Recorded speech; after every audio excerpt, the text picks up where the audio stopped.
let's learn to multiply. multiply. And the best way I think to do anything is just to actually do some examples and then talk through the examples and try to figure out what they mean. So my first example, I have 2 times 3. By now you probably know what 2 plus 3 is. 2 plus 3. That's equal to 5. And if you need a bit of a review, you could think of if I had two, I don't know, 2 magenta, that's this color, cherries, and I wanted to add to it 3 blueberries, how many total pieces of fruit do I now have? And you'd say, oh, 1, 2, 3, 4, 5. Or likewise, if I had our number line, and if, let me see, and you probably don't need this review, but it never hurts. Never hurts to reinforce the concept. And if this is 0, 1, 2, 3, 4, 5, if you're sitting 2 to the right of 0, and in general, when we go positive, we go to the right. And if you were to add 3 to it, you would move 3 spaces to the right. So if I said, if I just moved over 3 to the right, where do I end up? 1, 2, 3. I end up at 5. So either way, you understand that 2 plus 3 is equal to 5. So what is 2 times 3? An easy way to think about multiplication or timesing something is it's just a simple way of doing addition over and over again. So what this means is, and it's a little tricky, you're not going to add 2 to 3. You're going to add, and there's actually 2 ways to think about it.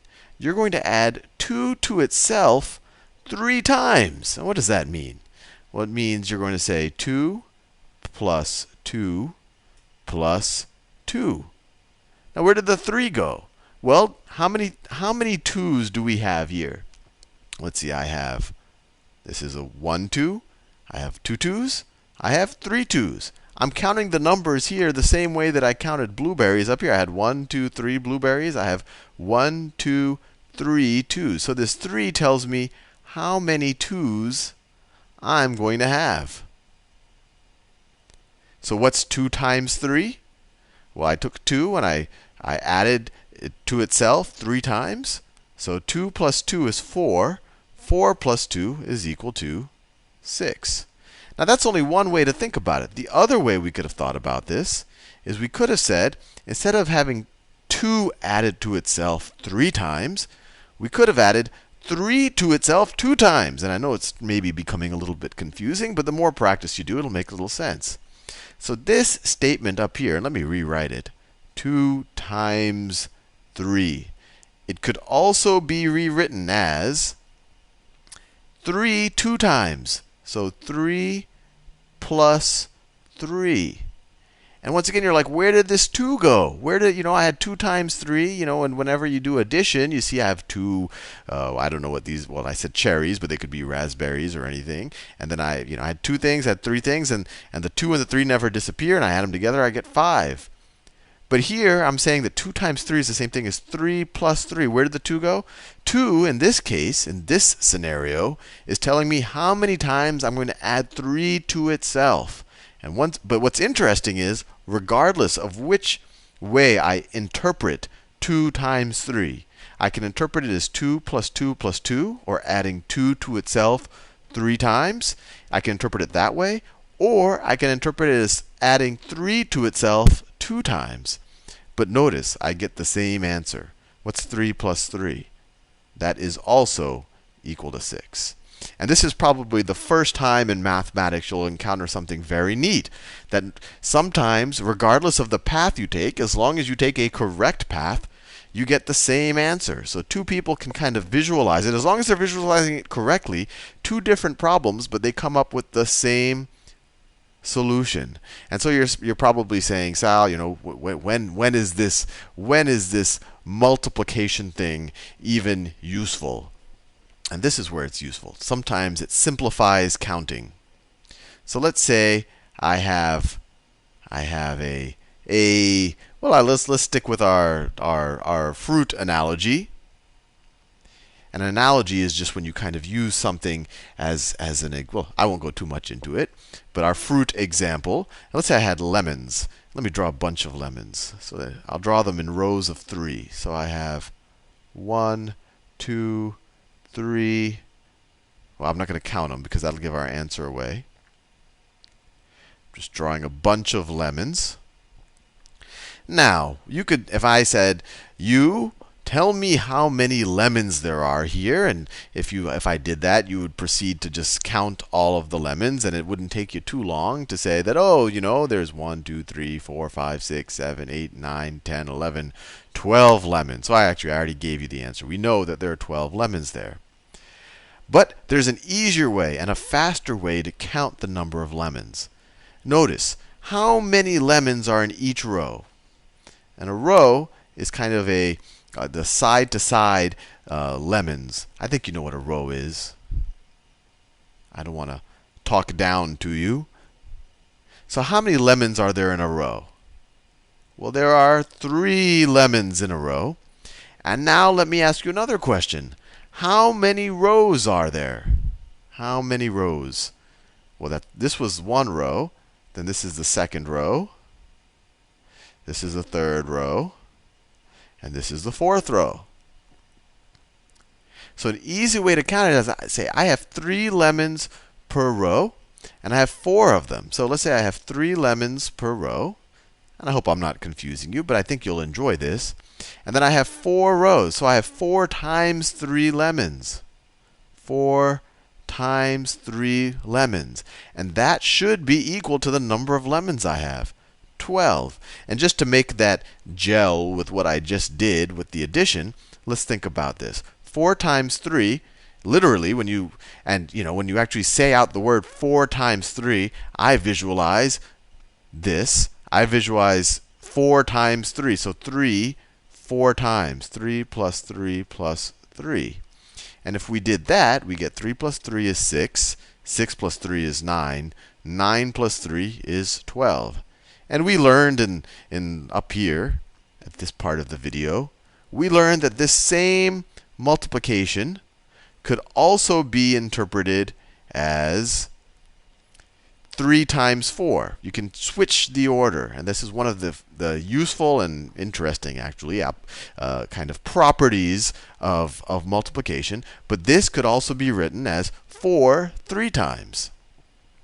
4 plus 4 plus 4. You add 4 to itself 3 times. 4 plus 4 is 8. 8 plus 4 is 12. And in the U.S., we always say 4 times 3. But I've met people, and a lot of people in my family, they kind of learned in the I guess you could call it the English system, and they'll often call this 4 3s or 3 4s. And that in some ways is a lot more intuitive. It's not intuitive the first time you hear it, but they'll write this multiplication problem, or they'll say this multiplication problem, and they'll say, what are 4 3s?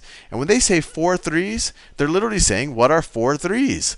So this is 1 3, 2 3s, 3 3s, 4 3s. So what are 4 3s when you add them up? It's 12. And you could also say, what are 3 4s? So let me write this down. This is, let me do it in a different color. That is 4 3s. I mean, literally, that's 4 3s. If I told you to say, write down 4 3s and add them up, that's what that is. And that is 4 times 3, or 3 4 times. And this is, let me do that in a different color. That is 3 3 4s. And it could also be written as 3 times 4. And they all equal 12.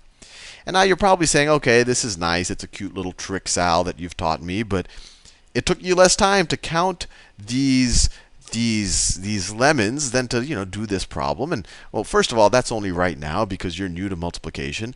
But what you'll find is there are times, and there are actually many times, and I don't want to use the word times too much in a video on multiplication, where each row of lemons, instead of having 3, maybe they have 100 lemons, and maybe there's 100 rows. And then it would take you forever to count all the lemons, and that's where multiplication comes really useful. Although we're not going to learn right now how to multiply 100 times 100.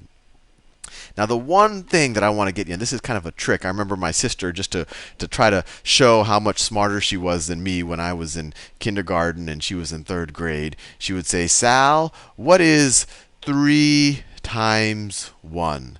And I would say, because my brain would say, oh, that's like 3 plus 1. And I would say 3 plus 1 is equal to 4.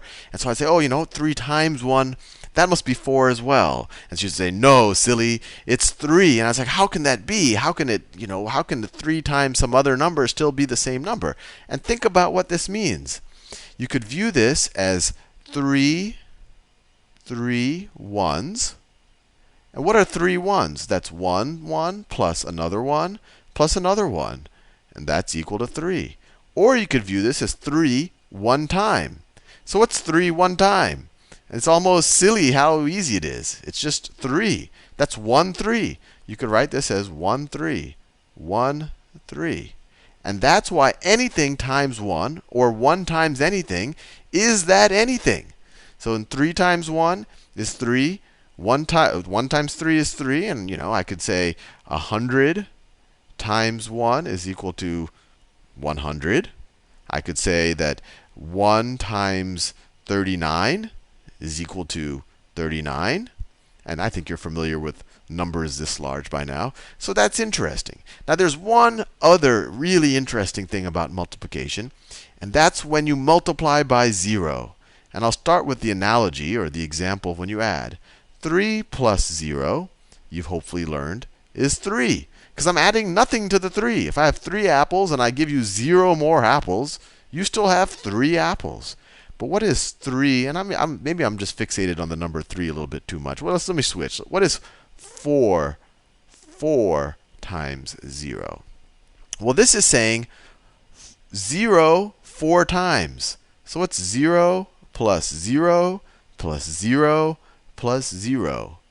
Well, that's 0, right? I have nothing plus nothing plus nothing plus nothing. So I get nothing. Another way to think of it, I could say 4 0 times. So how do I write 4 0 times? Well, I just don't write anything, right? Because if I write anything, if I write 1 4, then I don't have no 4s. I'm talking. This is saying. So this is 4. Let me write this. This is 4 zeros. But I could also write 0 4s. And what are 0 4s? Well, I'll just write a big blank here. There, I wrote it. There are no 4s here. So it's just a big blank. And that's another fun thing. So anything times 0 is 0. I could write a huge number. 5,493,692 times 0. What does that equal? That equals 0. And by the way, what's this number times 1? Well, it's that number again. And what's 0 times, 17? Once again, that is 0. Anyway, I think I've talked for long enough. See you in the next video.